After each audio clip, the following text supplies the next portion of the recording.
how's it going? It is a glorious day out here today. It's mid-60s. People are outside working. A lot of people are home right now, but they're just getting busy with outside projects, and that makes me really happy. I can hear lawnmowers next door. There's a fence being built nearby, and I like the activity. It is so wonderful. Plus, I just bought a bunch of pansies. Maybe overkill. I don't know. Is that possible? I don't think it's possible. But I've been going with these true blue pansies this year. Every year I kind of like am in the mood to do something different. So this year I was in the mood to go blue and either white or yellow. So I've got some white ranunculus here. I already planted some of these as well as some of the blue pansies in some window boxes up front by our balcony. But look at this. Let me get close. Oh, they're just so pretty. Do you remember the arrangement I did with yellow ranunculus and yellow violas last year? It was by our back sun porch. I did it in the iron urns, and I just put 3 yellow ranunculus surrounded by yellow violas, and it was the most sunny, cheerful arrangement ever. So I just fell in love with this color of ranunculus, and then I do have some light yellow pansies down there as well. Right down here, look at those. Aren't they just, they're huge. They're so pretty. Look at this compared to my hand. Like huge, huge blooms. What is this called? Just soft yellow, I think. Yeah. So I've got these flats here, and then these flats are right here. So the goal for the day is to maybe get all of these planted. And I did have an idea of where I want to put most of them, up by our front sun porch where I've got all of those pink tulips coming up. And I did plan this last fall, so I knew I was going to be ordering and getting all these pansies. I don't typically do a ton of in-ground planting for spring, but I just thought it would be fun to mix it up this year and do it. And yeah, it just keeps it interesting. So I'm going to be loading all of these up on my cart, which I have right here, and we're just gonna start in. And because there's a lot of noise going on around us today, I'm just going to set a camera up and plant everything, and then I'll give you a tour of what it looks like in the end.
I've got it all done. I added a few extra things, as you do when you get into projects, like things kind of snowball.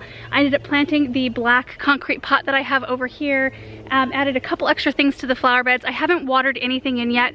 I wanted to give you a tour first because when I water it in, I'm gonna clean off all the sidewalks and everything, so it'll make it look a little bit different. So anyway, let me give you a tour. Okay, we're starting to get a little bit of shade on the left-hand side, so I hope that you can see it the way I see it, and it never looks the same in the camera. But you can see out here in the little bump outs, I don't know what else to call them, cutouts in the grass, we've got the Gamay tulip blend from Color Blends. You can see all those tulips coming up right now. A few of them are actually blooming over here because they get so much heat by the house right there. I think that's why they're blooming, but I'll show you closer up. It's a blend of pinks and purples, so I think it's gonna be so pretty when these when the tulips bloom with these pansies up front. And you can see over here, get my shadow out of the way, all the tulips coming up right there. And of course these pansies will take off because it is getting so warm that they will fill in really quickly and they will be full of color. I added some of the soft yellow pansies to the containers right here, and that's it. I kind of like that look just because I've got so much going on next to them. And then in this flower bed, I planted the tulips kind of in little groups. So there's like a group of 10, 10, 10, 10, just kind of throughout the bed, because I wanted to meter them out and make them stretch a little bit. I used the same tulip blend in front of the chicken coop as well. I didn't really plant anything back here just because these are limelight hydrangeas and they're starting to bud out. So we'll have some leaves here soon to where you won't really be able to see the back of the bed very well. But the tulips, look at these. Look at how beautiful those are, especially with these other springish colors. I ended up popping a few ranunculus in here just in like kind of a lazy drift throughout the flower bed, and then blue pansies up front. So I'm loving this container. There is a hosta in here from last year and there's a bunch of fresh growth in there. So you kind of have to imagine it with this big nice hosta filling in the back section. So until that happens, it's gonna look a little bit weak in terms of centerpiece, but it's okay. These other things are so pretty. I put a Helleborus in here. Look at that. Oh my goodness. The structure of these blooms, I just can't. These are so pretty. I'll get you the name here in a second. I did save the tag. There's a Belarina Nectarine, Belarina Nectarine, right? I have the tag for that one too. It's a primrose. A few soft yellow pansies, and then a wild rose heuchera, which I think looks really pretty with the Helleborus. So I stayed a little bit light on plants toward the front of this bed. You can see that right there because this is going to be torn up here in the next probably couple weeks. A couple weeks to a month. Let me kind of get over here so we can see the whole thing. We are doing a complete restructure up here. So this whole sidewalk from here, all of this, and all of this to here is going to be torn out and redone, and we're going to do this to where each side is the same. So we're going to be coming into the flower bed. In fact, I will have to move a few of these things so that we can match, but we are going to be replacing most of our sidewalks, not this year, just one chunk at a time with the brick, so that we have one continuous kind of idea going on throughout our property. So in terms of other plants, this flower bed actually does have a lot of plants in it that just are still a little bit dormant. We've got a weeping spruce right there, which honestly, I picked it up last minute at a box store because we didn't have anything big enough at the garden center and the root ball was kind of cracked. And it didn't look awesome, but I needed something right there. We had a tour and you know how it goes. You just kind of pop something into place for now. It might make it, you never know. So I did fertilize it. I cut a bunch of dead out from right here, so we'll see. I really do like this kind of tree. But I've got 2 ginger wine 9-barks in here. There's a limelight hydrangea to kind of bring over some of that hydrangea interest. I've got 6 Atlas roses in here. So they bloom that apricot, beautiful. Oh, I love them. And then what else have we got? We've got a Miscanthus cabaret right here. There's a ground cover euonymus that just kind of almost gets shrouded in the background. That's why I just kind of leave that there because it's a good filler. But these strappy low leaf plants are alliums. So you have to imagine like these tall, big purple blooms, and then the roses hopefully will get the first flush of blooms while the alliums are still blooming. We'll have the pink tulips, yellow ranunculus, and the blue pansies. Just imagine that layering.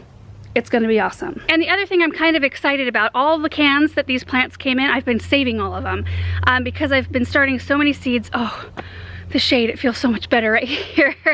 I've been saving them because of all the seeds we have. I just recently bumped up some foxglove from my seed starting trays to 4-inch cans. In fact, I have them on the sun porch. Let me show you. I'm working on transitioning them to the greenhouse right now. So they are right here. Aren't they awesome? I had them sitting in the sun this morning and then just kind of pushed them into the shade.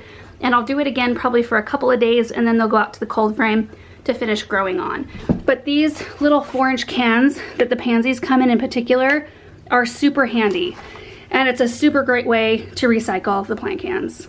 And I think that's gonna be it for today's project. I'm really happy getting all of this stuff planted. I still have a few flats of soft yellow pansies in the greenhouse, which I do plan on putting in a couple other containers that I just have sitting out that already have centerpiece evergreens, but they need a little color. I still have some fall stuff in there I need to clean out, so I'm kind of glad I have some left over.